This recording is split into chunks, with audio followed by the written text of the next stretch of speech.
You can see the queen in here. It's a little larger bee, but it also is colored. We bought marked queens so that they're easier for us to spot. They use the same color ink for each of the queens so that they can know what year you bought it. Oh, there it is. And there she is there. And those are attendant bees in there just to take care of her, keep her warm and things. So we're gonna go ahead and get the queen out, and then once we get the queen out, not out, but we're gonna take the cork out and we're gonna put the marshmallow in there to keep the queen in. And we're gonna go ahead and do that right over here. And I need that piece of marshmallow. And then we'll be all set, and we'll dump these other bees in. And we'll be back in bee business. Now the idea is to make sure that the queen is not down near the cork when you're popping it out so that you don't injure her.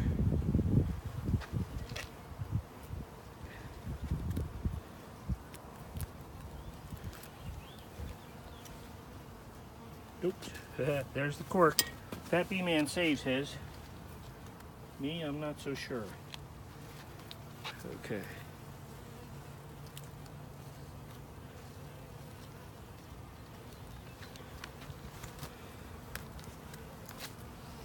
This was probably the hardest part, was getting this. I should buy those little baby mini marshmallows.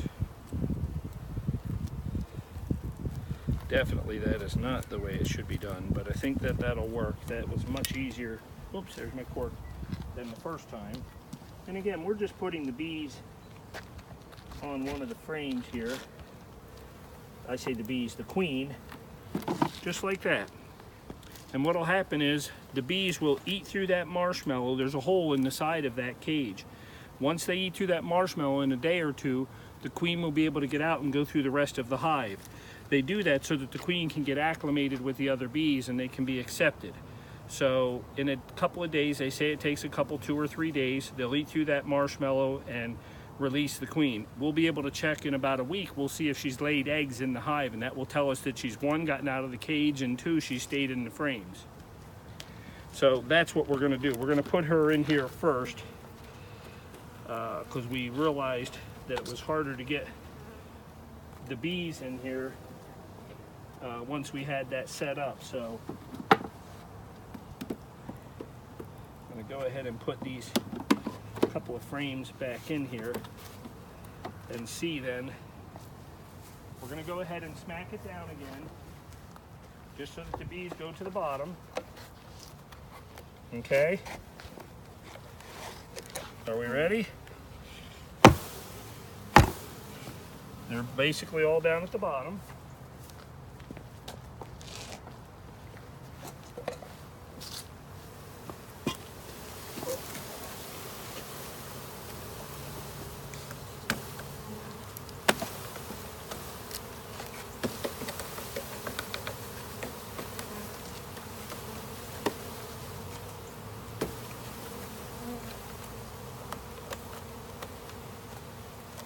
They're an excited bunch, I will say that.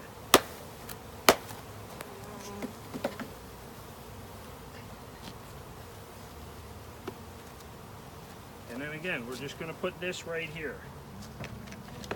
And the bees will come after that. We're going to get our bee brush and try to brush some of those down into the frames, into the hive. We have another box on the bottom that is basically almost filled with honey, because we had so much honey from the other hive, from not the other hive, but from the hive that we weren't able to extract. So that's kind of where we're at. We're going to try to now go ahead and get these other frames back in without injuring any of the bees. And they are a fickle bunch. They go right down in the hive as soon as you put those frames near them, because they know the alternative is they get crushed. And we don't want to crush any of the bees. I'm sure that not all of them survive, but overall, a good many of them do. They're smart enough to know that they've got to move down into the frames, into the bottom box, and get out of the way so that these other frames can come in. So it's working out pretty well so far. Yep, they just slide right down in. There's a little bit of space down in there, not a lot, but enough that they'll go right down in between those frames. And that's the idea. Now we need to just move this over a little bit.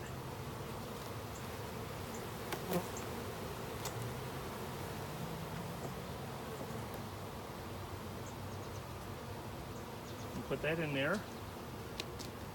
And we're pretty much good to go. I don't think I need those top boxes. I think that we're pretty much covered here.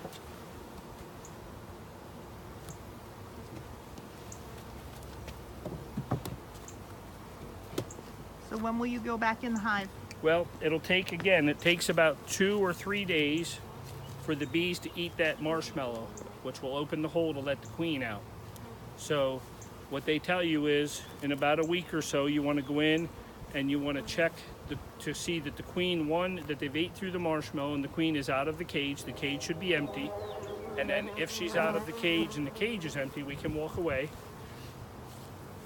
If you check and she's out of the cage, keep walking and the cage is empty, then ideally what you want to do is look to see that she's laid eggs inside the frames.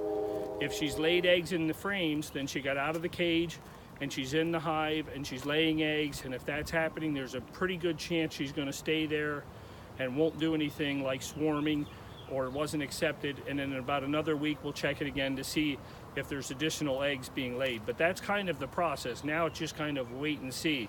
The bee process, there is a lot of waiting to see what happens, and that's kind of where we're at right now. Again, we lost our hives last year, the 2 hives that we had, so now this is the next step, installing either nukes or packages. And we went with packages because we hadn't done those before, and we're trying those, but this is kind of where we're at. You can see the activity here. It's quite heavy because there's a lot of bees out right now, and they're trying to figure out what the deal is. It's the first day at the new location, so they're going to have to do some flights that they can test and see where they're at and things, and then get back. So we'll have to wait and see what happens. Again, we've been without bees for a little while. We're coming off of I'd say a long cold winter. This is the first, really should be the first solid week of good weather. It's almost perfect timing. It was cold yesterday when the bees came up from Georgia. I picked them up today. We installed them today, and the rest of the week it's supposed to be close to 80 degrees, 70 or 80 degrees. So that's good weather for the bees, and it'll give them a chance to get out and get around. So I'm going to go pick up my gear and get everything set up. I think we're in good shape, and we'll wait and see.